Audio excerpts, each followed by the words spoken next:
You're gonna love this hot take. You always love this hot take. This hot take has to do with LeBron James.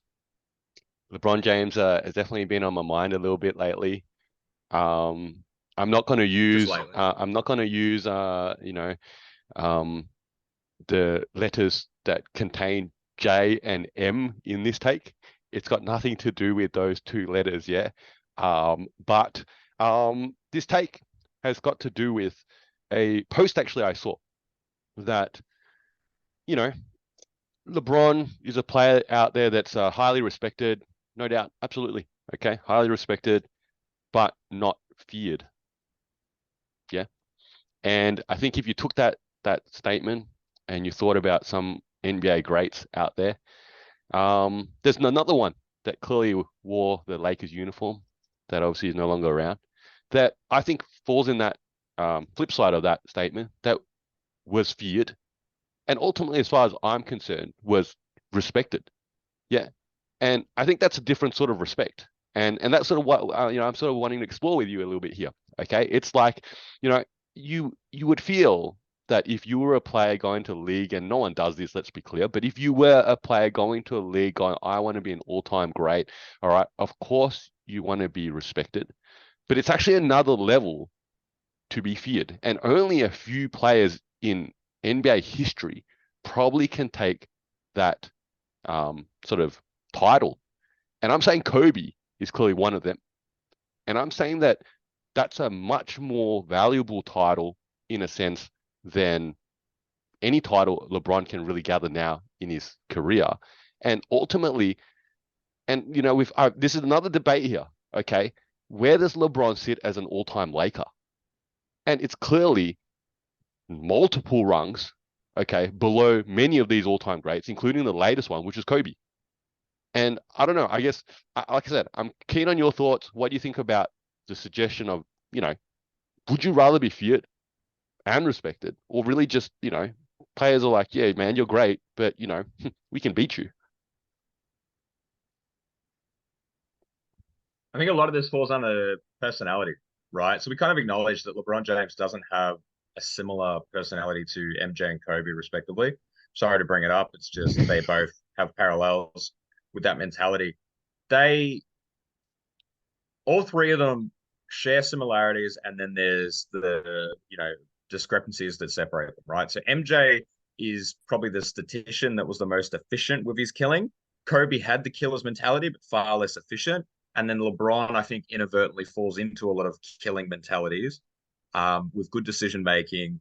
But we kind of know in a game winning situation, LeBron has the potential to take the shot, but will also more likely find a better shot in a teammate if that's what the situation desires. Kobe's going to take the shot, irrelevant, and MJ is most likely taking the shot and then probably hitting it at the most efficient clip. The point I'm trying to make out of all of this is that LeBron isn't feared the same way those other two are because we don't know what he's going to do. And I'm gonna really spin this one around completely. Kobe is how would I put it? How would I put it? It's he's like Michael Myers from Halloween. And he just keeps coming. He just keeps walking and he just keeps coming. And that's what you know is going to happen. Like if you see him, he's going to come after you, and that's it. And he's not going to do any like elaborate running or anything like that. He's just going to come after you. And He's LeBron just gonna beat you, is isn't that it? Like Kobe came out there and his sole goal was just to beat you. That's like he couldn't care less how he beat you. As long as he beat you, the scoreboard read Lakers more points than the opposition team. Kobe's achieved his goal. I'm going to bring it back to my horror movie analogy here, but I feel like LeBron has the Freddy Krueger mentality, right? Where he's cerebral. He goes into your dreams, he goes into your brain, and he really unpacks what you're trying to do. And it's a different level of fear because in our sleep, from the outside world, people just look like they're being hysterical for no reason. But internally, you're feeling that fear. Kobe's very visual on his "I'm going to beat you," but LeBron's more cerebral on it. And so I don't think people have the capacity to fear it the same way because it's just not visible. With Kobe, he's got the ball. Oh my God, he's going to take a shot here. Whereas with LeBron, you don't know what you're fearing because it hasn't happened yet. And I think for a lot of LeBron's respect, it comes retroactively where you dissect it and you say, wow, he just did that. Like he knew that we were going to do this, or he knew that that was going to happen, and that's why he ended up in this situation. And you can't fear the unknown the same way you can fear the known, right? So Kobe's the known. You know Kobe's going to take a game winner. He's got a good chance to hit it. But LeBron, you don't know if he's going to take the game winner. You don't know if he's going to pass it. You don't know if he's going to make the defensive play. And that's where the fear is different. So I'm not going to jump on this bandwagon that I LeBron's not I feared. I just think he's not able to get it in real time. How'd that I go with that? Did that carry? I feel like as you sort of continue to break down horror characters, yeah, which there are many out there, many classics, yet then you chose two very interesting ones to compare Kobe and LeBron with. Um, I just gotta have to disagree. I guess that's from my viewpoint here that I don't think any player, especially in the last 10 years, since he probably left, since he even joined the Heat, since he left the Heat, I don't know, I'm trying to pick a timeline here, okay? All right, that if you played LeBron's teams, you knew that it was going to be he's going to have a it's going to be challenged. Yeah, you knew it was going to be good. You know LeBron's going to be good. You know his team's going to be competitive. Okay, but you probably didn't go out there, and I'm not an NBA player, so I didn't play against him. But I wouldn't feel like you had the mindset from my observation here. Okay, is that you'd go out there and feel like he's going to embarrass you. Yeah, he might beat me. His team's good. He might get a triple double. He is great, but he's not going to embarrass me. Yeah, but Kobe, Kobe would go out there and do whatever needed. It didn't matter. Okay. And I think that's a whole nother level. If you didn't bring your A game against Kobe, he would kill you. He would drop 50 on you. Yeah, he would drop 50 on you and shoot it 35 times. He couldn't care less. Yeah, he couldn't care less. And he couldn't care less if he shot like 20% because, he was his mindset. And then there's a second little point here, I guess, if you look at the parallels. Remember, I don't want to talk about that Bulls player here in this conversation. Yeah, I'm talking about LeBron and Kobe. Okay. You could really make an argument here, okay, that Kobe made his teammates better because of that personality. Yeah, and here's a suggestion here. If Kobe had Westbrook, he would have made it work, but LeBron didn't because he's not that sort of you know player that makes his player teammates better because he drives that sort of mindset into them. So this whole like he's like in your dreams sort of yeah he's scary in your dreams. Well, you know what? You wake up and then you realize it's a dream and you actually go, well, that's not scary at all. It's not actually not how the show goes.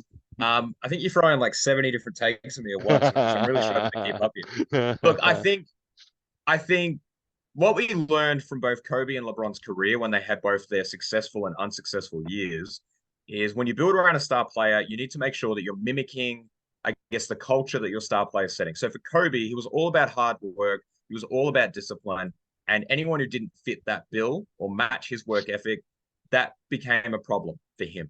And so Kobe ran with some real like tough guys or real like disciplined guys. And anyone who came there and it didn't sit, they left, right? So we know about the Dwight Howard saga. We know about the issues of Shaq, for example, but we also know why power works so well because, there's that level of appreciation of the game and cerebral and all that. Well, LeBron, there have been players that have teamed up with LeBron that have been successful and then other players that haven't. Players that don't seem to be successful with LeBron are ball dominant players that try to dictate what happens in the game. The problem with LeBron or benefit of LeBron is that he needs to dictate what happens in the game. And if you can fit around that, you have success. We've seen it with Chris Bosh and Kevin Love, both individually very good players, will slot into a different role with them, but end up being really impactful for it. And then you see players like Westbrook who can't seem to slot into that, and it just doesn't fit very well. So I don't think it's fair to say one works better than the other. I think they both have their merit. Um, Obviously, LeBron has 4 championships, Kobe has 5, but then Kobe went to 7 finals and LeBron's been to 11. So that then falls into what is dictated of success, right? As in, if we gave one more championship to LeBron, does that mean that he's better than Kobe? I don't know. I feel like we've pitched so many different topics here that I'm kind of losing track of what it is. Um, yeah. I've thrown the curveball at you multiple times, so you're like, you've lost track, like you said. Look, I'm not trying to say Kobe is greater than LeBron, no, but maybe to wrap this up, I think Kobe is a better teammate than LeBron. And I think ultimately, I think Kobe is a hands down much greater Laker than LeBron in all aspects. So even if LeBron wins two or three, rings as a Laker, he's not going to get even close to that Kobe legacy for so many reasons. Not simply for the fact that he obviously, didn't wear a Laker jersey his whole career, but just simply for all these intangibles that, you know, Kobe brought to the game that LeBron doesn't bring to LA. Yeah, look, the Laker thing is pretty difficult. I don't think he's going to be able to eclipse that irrelevant if he won every single year for the next 4 years, even if he got to the same number. It's just a different legacy that's left behind. It's kind of like how Luka will have to, even if Luka won two championships right now, it doesn't change the lasting impact that, say, Dirk had on the Dallas Mavericks. So it's just a different tier when you're comparing those things, right? It is because, like, for example, with Toronto, Kawhi Leonard right now is the greatest Raptor of all time because he won that one championship. But the second that someone else comes along and wins what, like if Pascal Siakam Stay wins a stay second stay championship, tuned stay tuned for the take here that Dirk is no longer the greatest Mav ever when Luka wins two rings, right? well, that's it. That's an if. That's an if, right? I mean, Dallas have to figure out the stuff. That's a whole other thing. I feel like this. I feel like one thing that I would like in one of the shorts that you film a little bit is I feel like sometimes you get real soundbitey, and I'm not gonna buy into it a little bit. So um, This is Two Guys with Spare Time. I'm Faz, this is Nick. You're probably a basketball fan like us, so hopefully you can throw us an assist and giving our video a like and subscribing to our channel. And if you got thoughts, feelings, or even some suggestions, please put them down in the comment section below. And thank you for using your spare time to watch us in our spare time.